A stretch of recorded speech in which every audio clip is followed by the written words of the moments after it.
आप सबका एक बार फिर से हमारे चैनल पर स्वागत है। आज का हमारा लेसन प्लान है मैथ का, और लेसन प्लान का जो हमारा टॉपिक है वो है रेखीय समीकरण, और लेसन प्लान संख्या है हमारा 14, क्लास है 7। इस तरह से हमारे लेसन प्लान की एंट्री होती है। अपना हम सब्जेक्ट लिखते हैं, टॉपिक लिखते हैं, डेट लिखते हैं, कक्षा लिखते हैं एंड कालांश।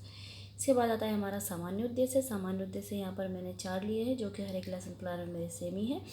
फर्स्ट है यहाँ पर छात्रों में वैज्ञानिक गतिविधियों को आधार बनाकर नैतिकता, मूल्य व दृष्टिकोण को उत्पन्न करना। सेकंड, छात्रों को सीखने के दौरान सक्रिय रखना व उनमें स्थानात्मकता का विकास करना। थर्ड है छात्रों में समस्या समाधान की समझ को विकसित करना। और 4 है छात्रों में वैज्ञानिक विधियों द्वारा प्रतिदिन की समस्याओं का समाधान करना। इसके बाद आता है विशिष्ट उद्देश्य। ये हमारे टीचिंग पॉइंट के अकॉर्डिंग होते हैं। फर्स्ट है छात्राएं रेखीय समीकरण के विषय में ज्ञान प्राप्त कर सकेगी। सेकंड, छात्राएं ब्रिज गुणन विधि को समझ सकेगी। और थर्ड है छात्राएं रेखीय समीकरण से संबंधित प्रश्नों को हल कर सकेगी। फिर आता है हमारा सहायक सामग्री, टीचिंग मटेरियल, चौक, डस्टर, लपेट, सैंपल, चार्ट, मॉडल, संकेतक इत्यादि। इसके बाद आता है पूर्व ज्ञान। इसमें हम लिखते हैं कि छात्राएं रेखीय समीकरण के बारे में सामान्य जानकारी रखती हैं। फिर आता है हमारा प्रस्तावना प्रश्न, इंट्रोडक्टरी क्वेश्चन। ये है हमारे इस तरह से एक टेबल बनती है, और यहाँ पर मैंने 4 क्वेश्चन लिए हैं। हम यहाँ पर इजी क्वेश्चन लेते हैं। फर्स्ट क्वेश्चन है मेरा 3x + 5 = 5 को क्या कहते हैं? बच्चे बताएंगे समीकरण कहते हैं। सेकंड क्वेश्चन है उपयुक्त समीकरण की घात कितनी है? तो बच्चे यहाँ पर बता देंगे कि 1 है, क्योंकि जिसकी कोई घात नहीं होती उसकी हम 1 घात मान लेते हैं। थर्ड है यहाँ पर एक घातीय समीकरण को क्या कहते हैं? बच्चे इसका आंसर देंगे रेखीय समीकरण। 4 क्वेश्चन हमारा यहाँ पर बन जाएगा कि रेखीय समीकरण को कैसे हल करते हैं। तो ये बच्चों के लिए हो जाएगा समस्यात्मक प्रश्न। तो यहाँ पर इस तरह से हमने 4 क्वेश्चन लिए हैं। इसके बाद आता है हमारा उद्देश्य कथन। छात्राओं, आज हम रेखीय समीकरण के बारे में अध्ययन करेंगे। इसमें हम ये लिखते हैं।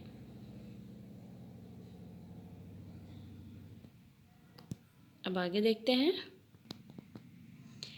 इसके बाद हमारे इस तरह से 6 कॉलम बनते हैं। शिक्षण बिंदु, अपेक्षित व्यवहारिक उद्देश्य, शिक्षण अधिगम, छात्राध्यापिका क्रिया या छात्रा क्रियाएं, अनुभव, शिक्षण विधि, प्रवृत्ति, सहायक सामग्री और मूल्यांकन।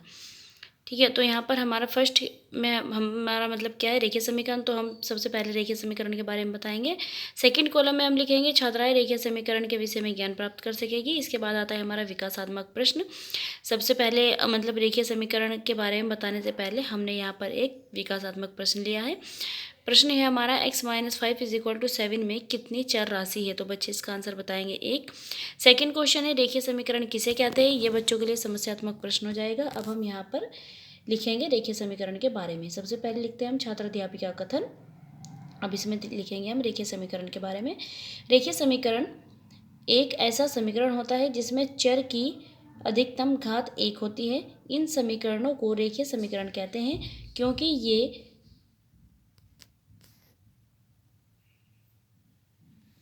ये कथीय निर्देशक पद्धति में एक सरल रेखा को निरूपित करते हैं। रेखीय समीकरण 2 प्रकार के होते हैं, एक चर वाले रेखीय समीकरण और दूसरा है 2 चर वाले रेखीय समीकरण। ठीक है, इसके बाद हम इस कॉलम में लिखेंगे कि छात्राएं ध्यानपूर्वक सुनेगी, समझेगी, वैसे हम कार्यों को अपनी कॉपी में नोट करेगी। विधि हो जाएगी हमारे यहाँ पर व्याख्यान विधि। और यहाँ पर देखिए हमने रेखीय समीकरण का एक छोटा सा मतलब डायग्राम बना करके बच्चों को समझाया। तो यहाँ पर जो भी आपका मिनिएचर होता है वो हम इस वाले कॉलम में पेस्ट करते हैं। इसके बाद आता है हमारा जो लास्ट वाला कॉलम है मूल्यांकन वाला।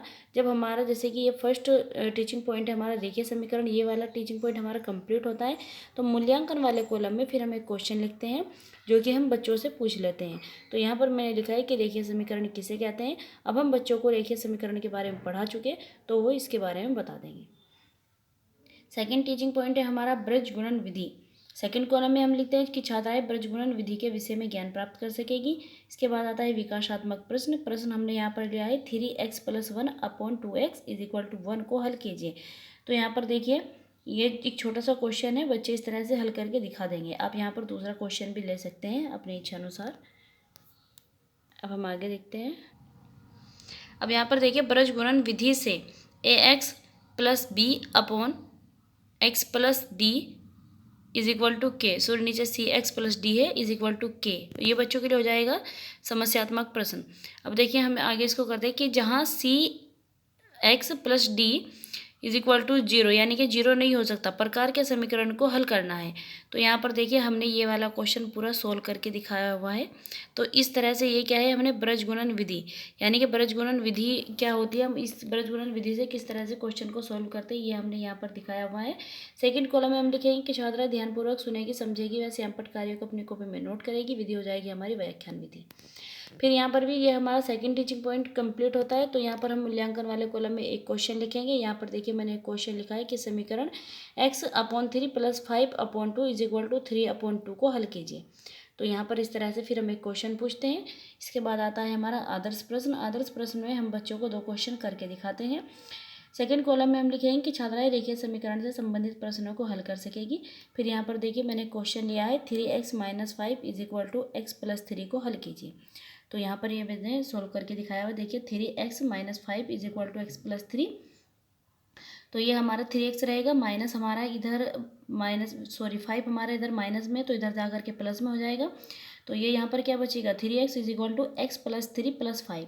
फिर जो हमारा 3x है, फिर -x इज इक्वल टू 3 और +5 को प्लस किया, हमारा इज इक्वल टू 8 हो गया, क्योंकि हमारा x इधर चला गया माइनस में। फिर ये x से एक x मतलब 3x है और एक x है, तो हम 3x में से एक x माइनस करेंगे, हमारा बचेगा 2x। 2x is equal to हो जाएगा 8।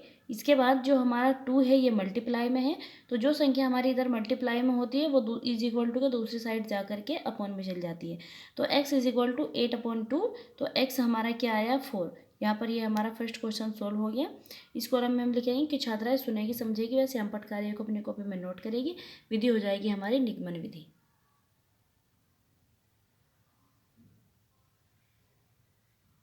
इसके बाद हमारा ये सेकंड क्वेश्चन है, समीकरण x/3 + 5/2 इज इक्वल टू -3/2 को हल कीजिए। तो यहाँ पर आप इस क्वेश्चन को देख लीजिएगा, मैंने यहाँ पर सोल्व करके दिखाया हुआ है ये।